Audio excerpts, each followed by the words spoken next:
मैं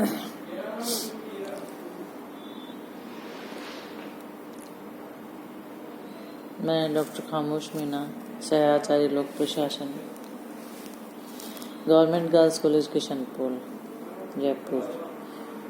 लोक प्रशासन पर संसदीय समितियों के माध्यम से नियंत्रण के क्रम में अब हम 3 जो समितियां हैं उनके बारे में चर्चा करेंगे। पहला है लोक लेखा समिति।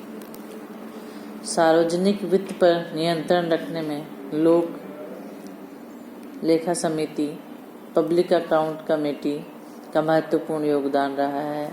इस समिति की स्थापना 1919 के मोंटफोर्ट सुधारों के पश्चात 1921 में की गई थी। स्वतंत्रता के पश्चात लोक लेखा समिति में कई परिवर्तन किए गए हैं। प्रारंभ में इसमें कुल 15 सदस्य होते थे, जो सभी 1 वर्ष के लिए लोकसभा में चुने जाते थे। वित्त मंत्री लोक लेखा समिति का अध्यक्ष हुआ करता था। कालांतर में राज्यसभा ने यह मांग रखी कि उसे भी नियंत्रक एवं महालेखा परीक्षक की रिपोर्ट के आधार पर कार्य करने वाली लोक लेखा समिति में उसे भी स्थान दिया जाए। इस प्रस्ताव को 10 मई 1954 को लोकसभा द्वारा स्वीकार किया गया तथा इस संबंध में एक प्रस्ताव पारित कर राज्यसभा के 7 सदस्य लोक लेखा समिति में सम्मिलित किए गए थे। फिर है लोक लेखा समिति का संगठन। वर्तमान में लोक लेखा समिति में 12 सदस्य होते हैं, जिसमें 15 लोकसभा से तथा 7 राज्यसभा से प्रतिवर्ष सांसदों द्वारा चुने जाते हैं।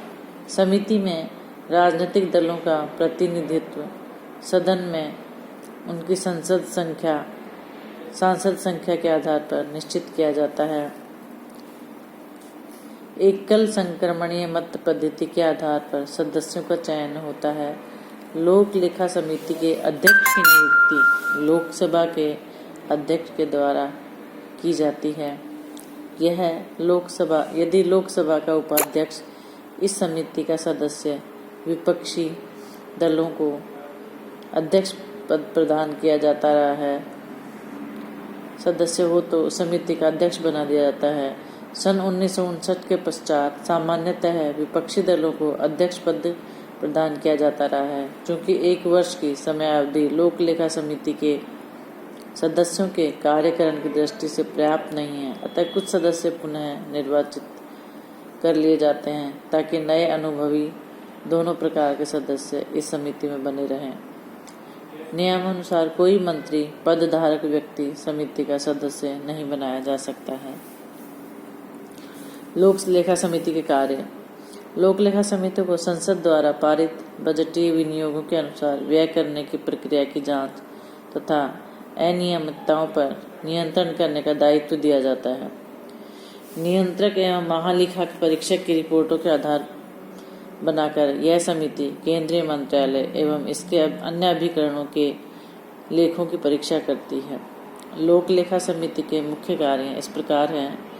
जांच करते समय ये देखना होगा कि सरकारी अभिकरण द्वारा व्यय उसी मात्रा में या सीमा में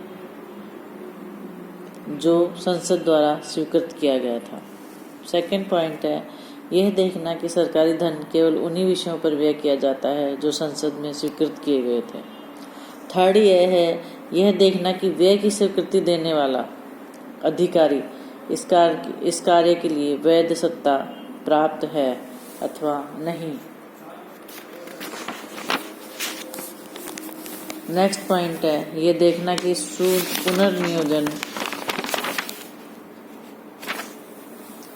पुनर्विनियोजन एवं उपबंधों के अनुरूप जो अधिकृत सत्ता द्वारा बनाए गए हैं।